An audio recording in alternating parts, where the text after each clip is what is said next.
So it's important to look at the characters in each of these passages here, because um, I think when you disseminate, sort of who's talking, who's involved, are there groups of people, are there individuals? Is Jesus talking to a group? Is he talking to an individual?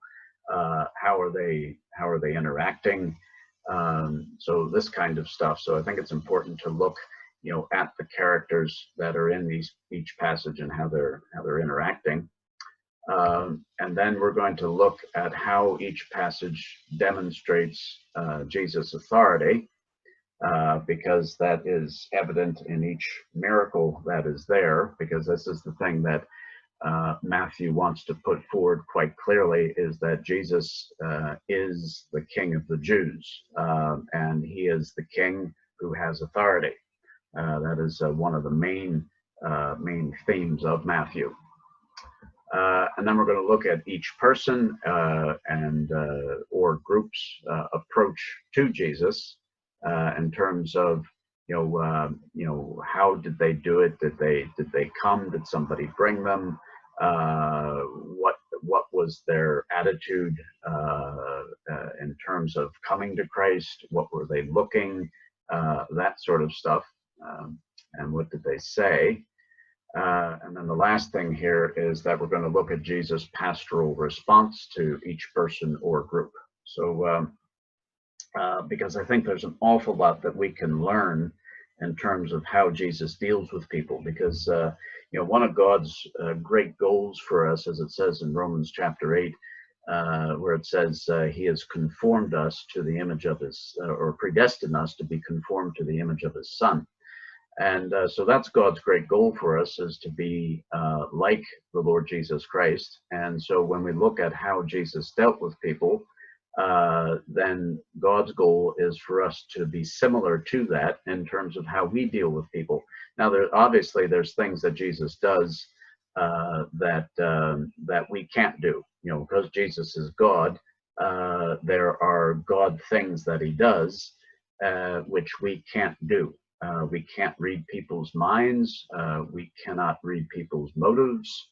Jesus can do those sorts of things.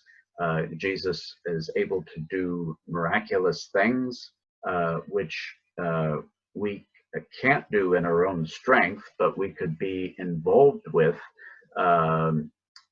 through Christ and through the Spirit, because I believe that God still does wondrous things even today in people's lives, and some of us are real testimonies to that.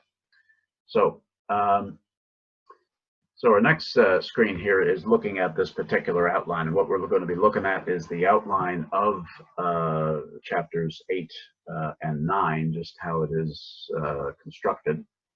So, so there is the first set of 3 miracles, and basically 8 and 9 are constructed in such a way as it has a set of 3 miracles, and then there's a teaching, and then there's another set of 3 miracles, and then another teaching, and then there's a third set of 3 miracles, and then an explanation at the end of that. So Matthew is a very well constructed gospel, or piece of literature in that sense. So but in the first set of the 3 miracles, there's the healing of the leper that came to Christ. That's in chapters 8, 2 through 4. And then there's the healing of the centurion's servant, which is in chapter 8, verses 5 through 13. And then there is the healing of Peter's mother-in-law, which is in chapter 8, 14 and 15. Now, the kind of peculiar thing in regard to this outline, when you then compare it to the rest of the Gospels in terms of where these same stories are found, is that there is a disparity in terms of order, because if you take the likes of Peter's mother-in-law in the Gospel of Mark and Luke, that happens before the healing of the leper, whereas in Matthew, the healing of the leper is first. So, and so we're going to talk about, why is that the case? Why is there a disparity of order? Because it almost looks like, well, then somebody's wrong in terms of chronology and that kind of thing. But we'll solve those problems as we come to it. The healing of the centurion's servant, he's mentioned in Matthew and in Luke, but not in Mark at all. And and there's some very interesting differences in detail in terms of those two stories. And when you read those two stories together, you go, well, it seems like something's wrong here, because there's it makes it look like in Matthew that there's a conversation directly with the centurion, whereas in Luke, it's very evident that the centurion's not there. And so talking to Jesus, it's other people and so on. So, but again, we will seek to solve these sorts of problems. But after this first set of three miracles, there is a discussion about the fulfillment of the mission and the cost of discipleship. Jesus talks about these things here in chapters 8:16 through 22. And then we move on to the second set of three miracles. And the first one there is the crossing of the Sea of Galilee. That's in chapters 8:23 through 27.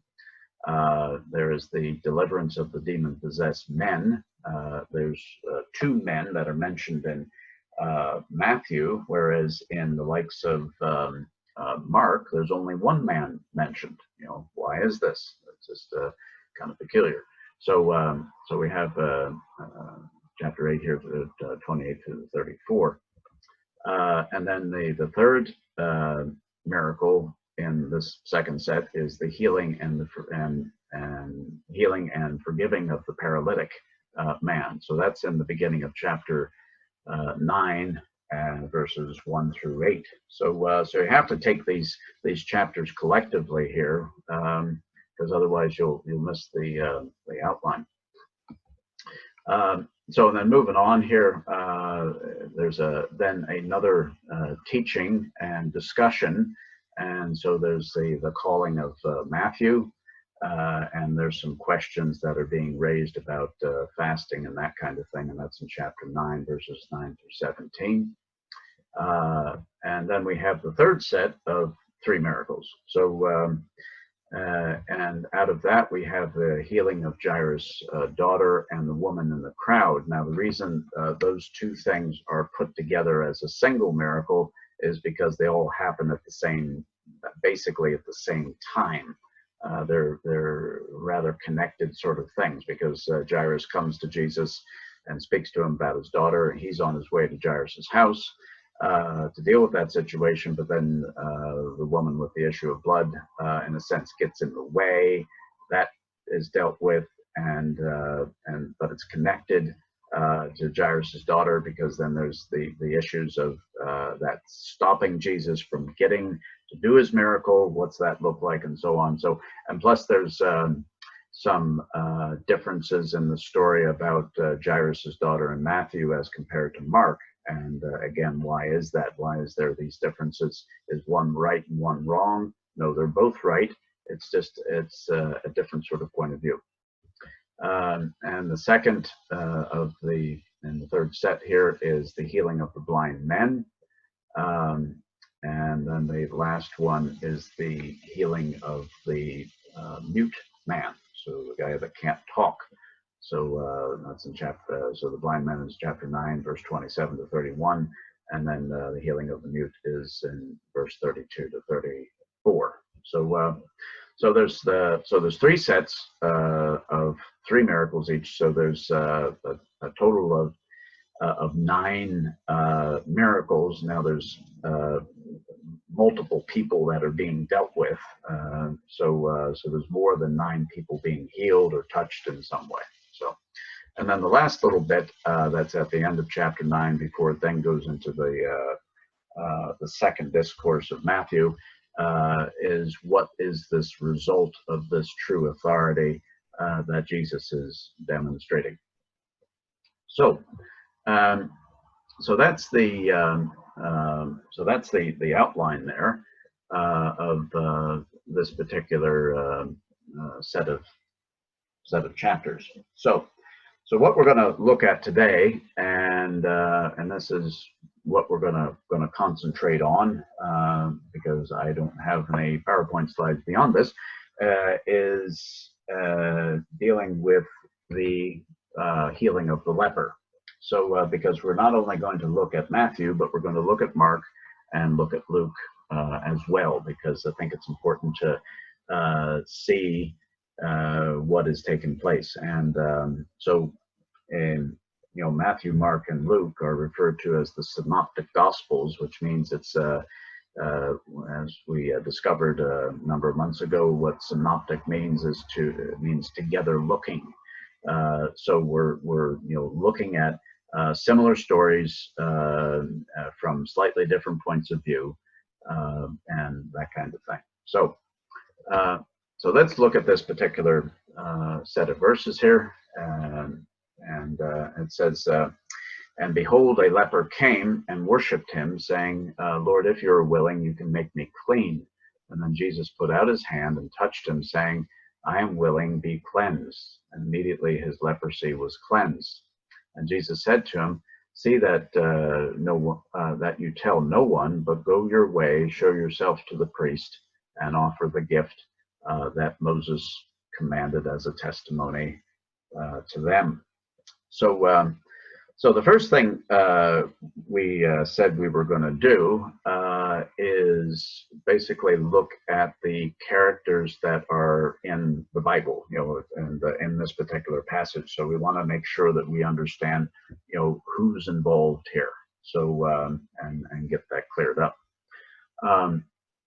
So we'll.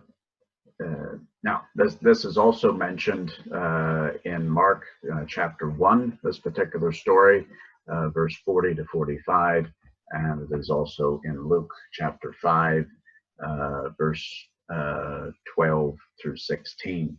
And we will be looking at those particular passages and some of the differences of detail that are there. But one thing we need to sort of seek to understand about Matthew and how Matthew writes and how Matthew puts forth information is that Matthew's is putting forth a case to demonstrate that Jesus has authority in these particular circumstances. But one thing that is not really high up Matthew's list of priorities is chronology, in terms of what this time this happened, next, and then something else happened, and then something else happened, and so on. Whereas Mark and Luke are much more concerned about the chronology of events. What things happened after another thing. So and that's why you find a bit of a difference between in terms of the Jesus cleansing the leper. It happens before the Jesus, Peter's mother-in-law being healed, whereas in the book of Mark, Peter's mother-in-law is healed first, and then we have the healing of the leper.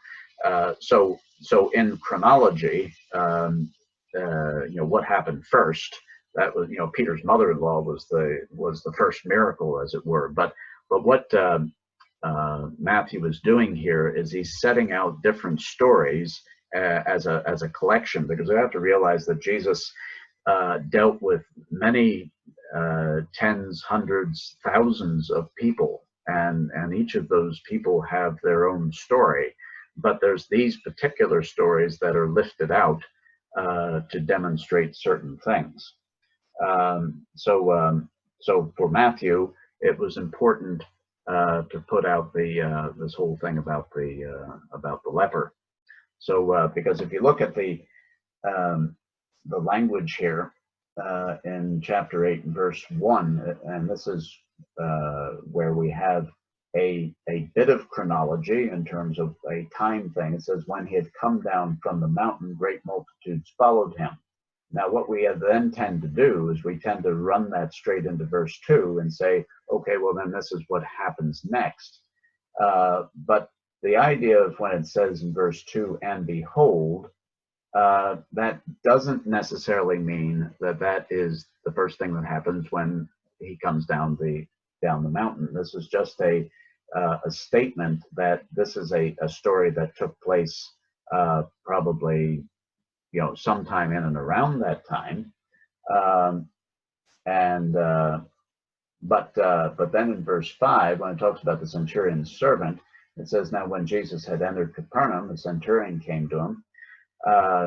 And then the next story after that about Peter's mother-in-law is in verse 14. It says, now when Jesus had come into Peter's house. So there's a, these sort of collection of things does not give us a time, and it doesn't necessarily give us a sequence of when these things happen, but they did all happen within a certain time space, but maybe not particularly in the order that they're laid out. But anyway, let's talk about the characters here. So who are the characters of this particular section? So well, first of all, we have the leper, and he's the first one mentioned there in verse 2. It says, and behold, a leper. Okay, so we have that particular character. If you were going to be reading a script or reading a play or something like that, one of the things that you need to do is you need to find out, well, who are the characters. And so once you find out who the characters are, then you can go and hire your actors. So if we were going to make this a little play, we need to figure out who's who here. So we have the leper, and then in the next verse, in verse 3, it says, then said, behold, a leper came, worshipped him. So that's in verse 2. So obviously the leper came and worshipped him, and we know from then verse 3 that is Jesus who puts out his hand. So this second character in this particular story is Jesus. And then the third character that's here is the priest. Okay, now we might not think of this particular person as a character in the story, but Jesus does mention him and says there in verse 4, it says, and Jesus said to him, see that you tell no one, but go your way, show yourself to the priest. So the priest is a significant person, because Jesus is telling the leper that he needs to go and see this man. So he is an important character in the story. So that's just a list of the characters. Now, when we get into the other stories in chapters 8 and 9, we'll see groups of people. We'll see like the disciples. We'll see crowds, multitudes. We'll see Jesus. We'll see individuals, and so things will probably get a bit more complicated in terms of characters and sets of characters. But today, with looking at the healing of the leper, it's pretty straightforward. It's just the leper, Jesus, and the priest is mentioned as a person that the leper needs to go to. So, and in this particular passage, in terms of how Jesus demonstrates his authority, and that was the second thing we'll be looking at, is that he is over things that are beyond our control, and his authority is governed by the word of God. Because in Leviticus 13 and 14, back in the Old Testament, Leviticus, the third book of the Bible, and Leviticus has a book that has more direct quotes of what God says than any other book of the Bible, because every chapter starts off with, and God spoke to Moses saying, and then blah, blah, blah, blah, blah, and then it gets on to the next chapter, and it says, and God spoke to Moses saying, blah, blah, blah, blah, so Leviticus is just chock full of what God says. And but Leviticus 13 and 14 has all this procedure in regard to what happens with somebody who has leprosy, and leprosy was a thing that had various sorts of levels and causes and outcomes, and what it did to the body, and so, but there was governance in terms of how it was to be dealt with, in terms of somebody who was healed or recovered from it, how that person had to then go to the priest and offer sacrifices. So Jesus didn't dispense with any of that. So his authority is very much governed by the Word of God. But at the same time, what Jesus is demonstrating, because leprosy would have been seen as kind of a one-way street for a lot of people, in terms of, if you got leprosy, well, then that was probably you finished. You were then ostracized, you were unclean, had to get out of town, go and dwell in a place, and more often than not, you ended up dying from the disease. And so Jesus' authority is to deal with things that are beyond our control. So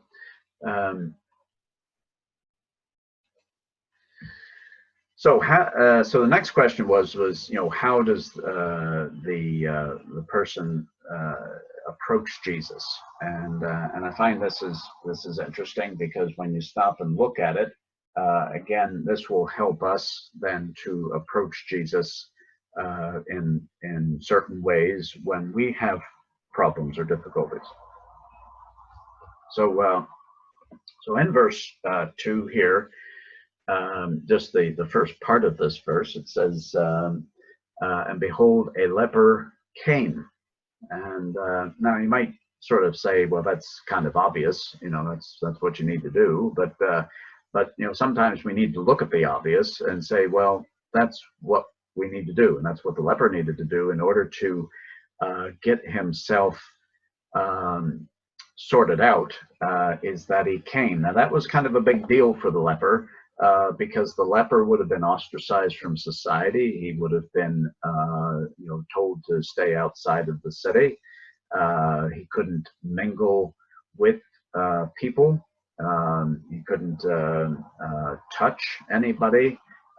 People were instructed to stand a certain distance from lepers. If lepers were on the road or whatever, they were to declare themselves as unclean, hang a sign around their heads or whatever. And if you were downwind from them, you had to stand even a farther distance, because you didn't want to get sick. Now, leprosy, in terms of what it is, actually is not contagious, but it would have been seen back then as a very contagious disease.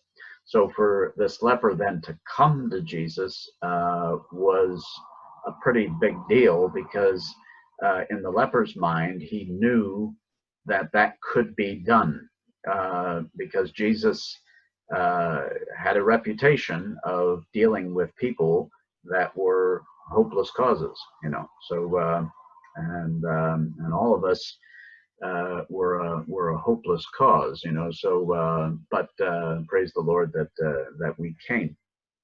So then the next thing that's stated here is that after this leper came, it says, and he worshipped him. So so one thing that this man does realize is that Jesus is worthy of his respect and worship. Now, we have to be careful with the word worship, because we sometimes when we see that word, we would say, oh, he's recognizing him as God, and that could be because we would take the word worship and usually ascribe it to the recognition of deity, but at the same time, the word worship was also used basically as a demonstration of respect. You came and you knelt down, you bowed down before somebody because you respected them. But I think in this particular context, as the leper comes and he realizes that Jesus can do something for him that is beyond himself, because he probably was told that he was on a one-way train here. So coming to Jesus meant that he was really expecting something that was beyond man. And so he then comes and he worships him. So I believe that the leper then really is looking to God to worship him as God. And again, this is language that is particular to Matthew. He uses the word worship, whereas in the other passages of Scripture, well, in Mark in particular, it would say that the leper came and kneeled down. But the word worship is what is used here, which obviously indicates more of, we recognize that Jesus is worthy of religious undertaking here. So and then the third thing that the leper does is that he is saying, and so he makes a statement, and I think this sequence of these three things, I think, is important for us when we come to Christ with any sort of issue or problem. Is, first of all, we need to come. We need to recognize his authority and his lordship, and then we also make a statement. We need to come out and say, what is it that we're looking for? So he says this. He says, "Lord, if you're willing, you can make me clean." Now I have the words "willing" and "clean" in purple for a reason, which you'll see shortly. But the first way that he addresses Jesus is he addresses him as Lord, and which again could be just used as a term of respect, somebody that is higher than him. But I believe, but it's also a word that can be utilized to identify Jesus as Lord of heaven and of earth.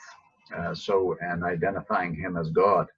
So that's the first word that comes out of his mouth is Lord. He doesn't he doesn't just say, if you're willing, you can make me clean. That would have been okay, but he identifies him as Lord. And but he's not going to presume and demand off of Jesus how to sort him out. He says, if you are willing, and because he realizes that he has no ability, he has no worthiness really, that Jesus has to do something for him, but he is looking to Jesus because of who he is, and says, if you are willing, you can make me clean. So this is a big ask, because most people that were lepers back then died. They couldn't be made clean. They couldn't get to that place. And I know folk that come from alcohol and drug backgrounds. Sometimes you think to yourself, I'd love to be clean, but I can't get there. I just keep on falling back and falling back and falling back, and that's why we need God in our life. So now in Mark chapter 1, it says, I'll just turn there.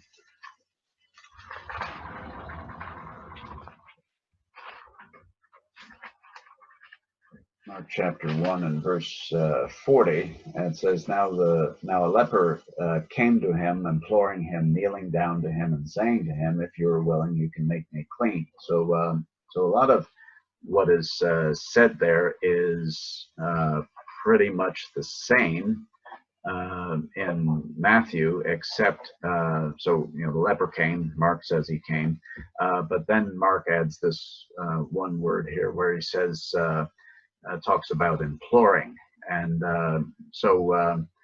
I would say that the leper is probably in a pretty advanced state of disfigurement, because that's what happened with lepers, is that their nerve endings in their hands and in their feet and on their nose and lips and so on would become desensitized, and they could end up touching things that were corrosive. They could end up putting their hands in their say in a pot of boiling water, and they wouldn't feel it, and so there's a death that then comes to their fingers. And so if you see pictures of people with leprosy in these days, you see folks with nothing more than kind of stubs on their hands and stubs on their feet and bits of their nose missing and lips and ears and other extremities. So I think when he is saying, talks about imploring, he realizes that he's at a very advanced state. So he knows that he doesn't like it. He doesn't want to be there. So then he comes and kneels down to Jesus. So that's the equivalent thing to worshiping. And then he also makes the statement there and says, "If you are willing, you can make me clean." So so the ask there is the same. Now,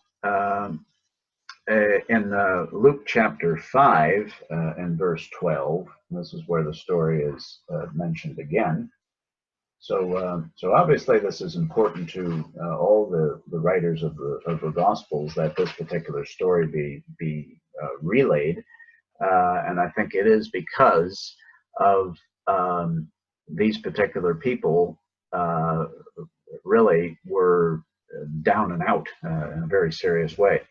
So, but in Luke 12, or Luke 5, verse 12, it says, "And it happened when he was in a certain city that, behold, a man who was full of leprosy," and that would certainly indicate that he was at an advanced stage. And the first thing that he does is that he sees Jesus. And now, the instruction from these people is, or for these people, is that, if they see people, run. Go away. Get don't interface with folk. Do social distancing. And all that kind of stuff. So these people were told socially distance. But when he sees Jesus, this is what he does. He says, saw Jesus, and he fell on his face. So so when he came to Jesus, this is the equivalent of the kneeling down, the worship, but it's all slightly different phraseology. So falling on his face, is a little more than kneeling down. It's you're really at wit's end corner here, and you're just wanting something to happen in your life. Don't know how it's going to happen, but so he falls on his face. And it says, and implored him, saying, "Lord, if you're willing, you can make me clean." So there's the word implored again, and also that he said. So so there's some common words and some different words, but I think it's important to then look at all these different stories and see what is it that is said. That in terms of how this man approached Jesus. And so we can do the same thing when we come to Jesus, and when we're at wit's end corner and we're at a loss, don't know what to do or how to fix ourselves, because we've tried an awful lot of things to fix ourselves, and we couldn't do that. And so then we come to the Lord. We come, we worship, we state what our situation. We come, we're imploring, we're kneeling down, and we make our statement. We saw, we fell on our face, we implored, and we made our statement. So So this is the leper's approach to Christ. So let's then look at Jesus' pastoral response. And and then this is something that I've always been deeply interested in terms of how Jesus deals with people, because if Jesus deals with people in such and such a way, that means that's the right way of dealing with folk. Now, Jesus oftentimes dealt with people differently. So there's not a one size fits all, but there is some common threads in terms of how Christ responds. Now, I'll always run a difference between response and reaction, because reaction is an emotionally driven thing, but a response is a thinking driven thing. So when Jesus is dealing with the leper, it is not a reaction to him, because Jesus deals with people from a thought point of view. You know, how can I best and constructively deal with that? Not that emotions is thrown out, because we'll see in the Gospel of Mark that what Jesus does is quite emotional, but his emotions are governed by his response. It's not otherwise it would be the other way around, where his reaction is governed by his emotions, you know. So, but the first thing that Jesus does here in verse 3, back to Matthew chapter 8, verse 3, it says, and then Jesus put out his hand. Now, again, this is huge. This is a big deal, because you didn't do that. You didn't put out your hand to a leper. You didn't touch them, because you would get it. You would become unclean yourself. You would be dirty. But Jesus is not worried about that, because Jesus knows that he has authority over these things. And sometimes we can end up being a bit mousy when it comes to dealing with people. We go, oh well, that's not my gift. That's not my place. I don't do those things. You know, we'll leave it to a minister, or a pastor, or somebody who's skilled in this sort of stuff. You know, so or you know, if it is an alcohol or drug problem, call Staris, and then you know send us out, or something like this. Now there is a place for people that are more skilled, maybe at other things and such, but in terms of Jesus' authority, he knows that he is not going to be touched in a untoward way, in a way that is going to injure him or defile him in any way, because Jesus cannot be dirtied by our problem. If anything, he can put into us healing, and put into us peace, and put into us things that we lack.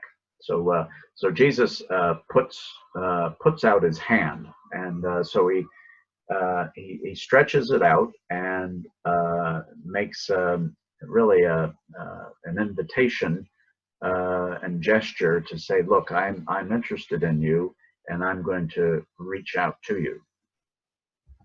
And then the next thing he does as he puts out his hand is then he touches him. So Jesus is again not going to knows that he cannot be interfered with in terms of his own cleanliness. Jesus cannot be made unclean, but goes and actually gets involved with him, and touches him, and gets involved with him at a very personal sort of level. I remember years ago when I was a young Christian, just a young teenager, and one of the things that our church did, which was back in the days of we're talking about the late 70s, early 80s, probably late 70s. But we had our youth group went every other month or so to a place in Washington, D.C. called the CU Mission, which was short for the Central Union Mission. And if I remember correctly, it was just a couple blocks up from Pennsylvania Avenue, right in the middle of Washington, D.C., right in the middle of the Capitol building. The White House is on Pennsylvania Avenue. That's where the address is. And, you saw all these high-powered, government things in Washington, and yet right on the doorstep were these missions for homeless people. And so we, as a group of teenagers, along with our youth pastor, went out to go to these missions every other month. Now, we were coming from a church that was in Arlington, Virginia, which was across the river, across the Potomac River, over on the other side. And, we were in, kind of white suburbia, and, kind of upper middle class sort of stuff, and so we went to basically do a service for these homeless people in this mission, because they were required, before they could get any food or get any clothes, they had to go to a gospel service and sit through that. And if they sat through it, then they would give them food and give them clothes. But we, as a group of teenagers, would have sat up in the on the platform behind the youth pastor, and we would sing songs and sing choruses, and all of us kids were all white, and everybody down in the audience was by and large poor black folk, and also probably poor whites and poor Hispanics, and that kind of thing, homeless people. And and for us, it was okay as long as we sat in the platform, sat behind the youth pastor. We would sing our songs, and then the youth pastor, he would preach the gospel, and then we would all pack up, get back in the bus and head back across the river back into Arlington.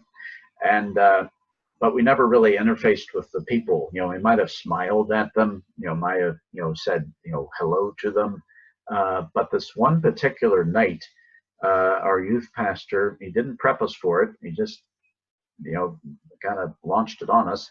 And as we finished one of our songs, he then said to the audience, he says, look, we're going to come down into the audience there, and we're going to come down and we're going to shake your hand, and we're going to make you feel welcome to this meeting. And I remember thinking to myself, what? Am I going to go down and touch one of these boys? These boys haven't showered, they haven't bathed, they're stinking, they're not good hygiene. They might drag me outside, beat me up, or take my money. All kinds of stuff is going through your head. And so I was very I wasn't happy, about going and dealing with this particular circumstance. So, but anyway, we went down, and I remember shaking hands with a black man who was probably, to me, he was a giant of a man. To me, he was like 8 or 9 feet tall. I mean, probably in reality, he was maybe about 6'4", 6'5", something like that. I would have been probably at that particular stage, maybe, 5'5". So you're talking about a guy who's well over a foot taller than me, and he's a big man and very wide, not fat but just big, and he had hands the size of shovels, and I remember sticking out my hand, putting out my hand, and he took my hand, and my hand was just completely enveloped by his hand, because his hand was so big. But his handshake to me was so warm and so appreciative that we would come and sing and preach the gospel. And that handshake really changed my life, because I realized that this man was no different than me. He had been caught up in some circumstances and difficulties that maybe I hadn't experienced, but he was a man that needed Christ just as much as I did. And so So when I put out my hand and I touched him, there was an interaction there. There was an exchange of warmth and appreciation. And so I think, this is what happened with Jesus and this particular leper, because I don't think the leper really was expecting Jesus to actually put out his hand and touch him. I think he may have expecting, just Jesus to say something and sort of stand at a distance, because that's what people would have done. And then what Jesus does here is he says, makes a statement, just as the leper himself made a statement saying, if you are willing, how's it put it here? So he says, if you are willing, you can make me clean. Now Jesus then locks into his conversation and his request, and he says, I am willing, be cleansed. So the reason I had willing and cleansed in purple there, just as I had it in purple with the leper, what he said, is that Jesus is locking into his language, and he's speaking to his exact need and his exact request. So, and I like that about this conversation, because that means that Jesus is listening. So part of pastoral care is listening to what people say. I remember in the early days, of dealing with people, you're always kind of trying to stay a step ahead of folk, and then you end up not listening to them. And so you then come out with something that you think is what they need to hear, but it's not engaging with what they're saying. So, so Jesus makes this statement, I am willing, be cleansed. So, so then we have this word, great word, that is used actually a lot in Mark. If you look in the Gospel of Mark, the word immediately is used an awful lot. But here it's used in Matthew, and I think really to demonstrate again the authority of Jesus, is that immediately his leprosy was cleansed. Because Jesus is able to command these things, at any level, at any time. When Jesus is serious, Jesus is always serious, but immediately his leprosy was cleansed. Now, and then this is what Jesus then says to him. He says, he doesn't just say, I'm willing, be cleansed. That does demonstrate his authority over the leprosy, but Jesus at the same time is also going to get behind him and demonstrate the authority of the scriptures, because he then says to him, see that you tell no one, but go your way, show yourself to the priest, and offer the gift that Moses commanded as a testimony to them. Now, if you go back in Leviticus 14, you'll see this procedure, and one of the reasons I didn't put it necessarily up on the screen is because it is long and complicated.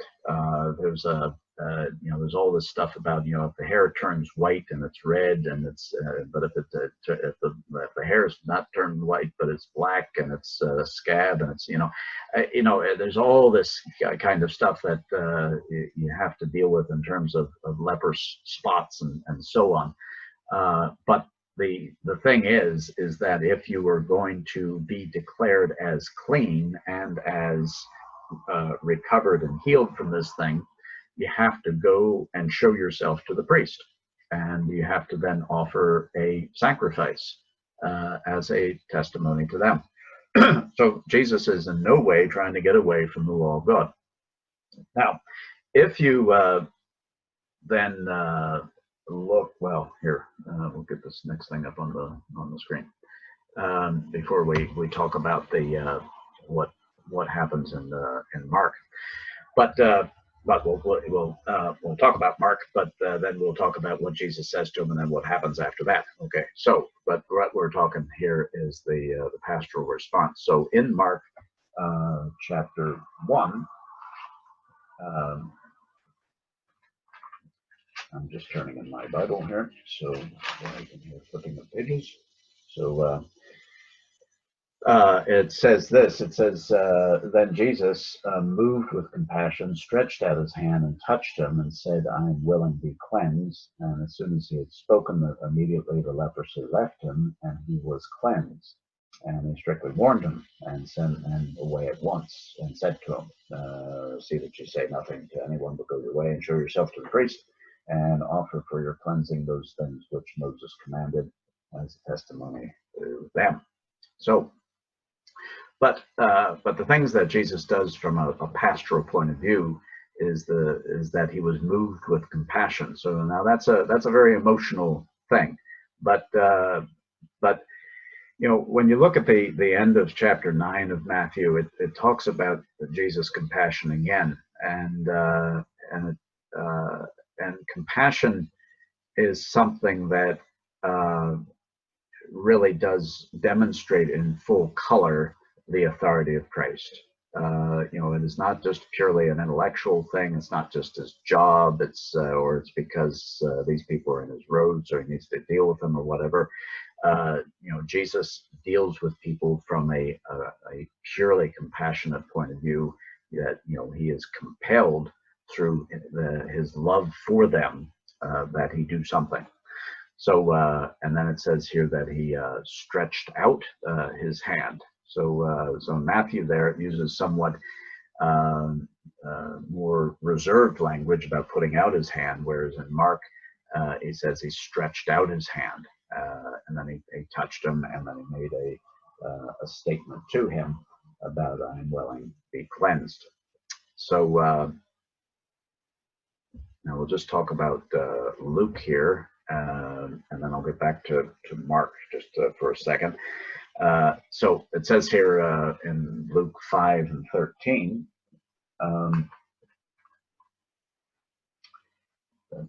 okay, and it says, and then he put out his hand and touched him, saying, I'm willing, be cleansed, and immediately the leprosy left him. So just in that short verse there, he puts out his hand, uses the same sort of language as Matthew does, touched him, said to him, and then charged him, because it says there he charged him to tell no one. But the problem was is that back in Mark,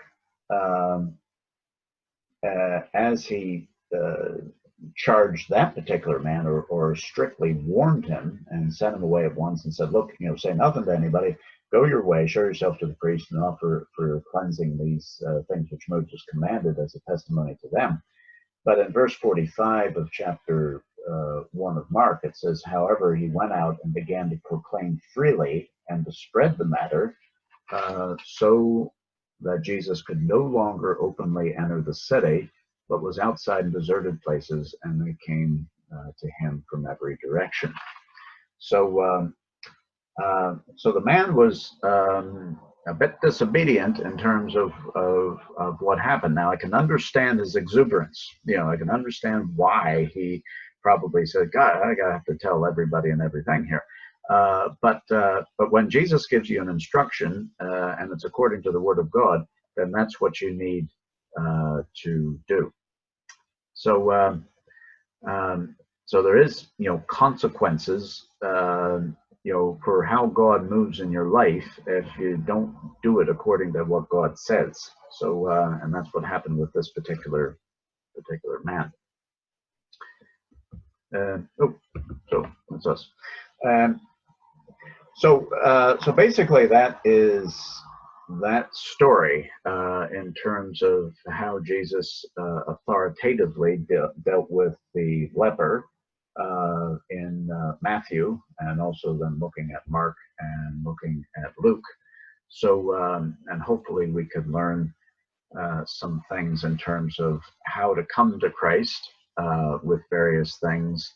But on the other side of things, you know, how do we respond to people that maybe God has brought across our path for help? So so what I'll do here is I'll stop the share of the screen and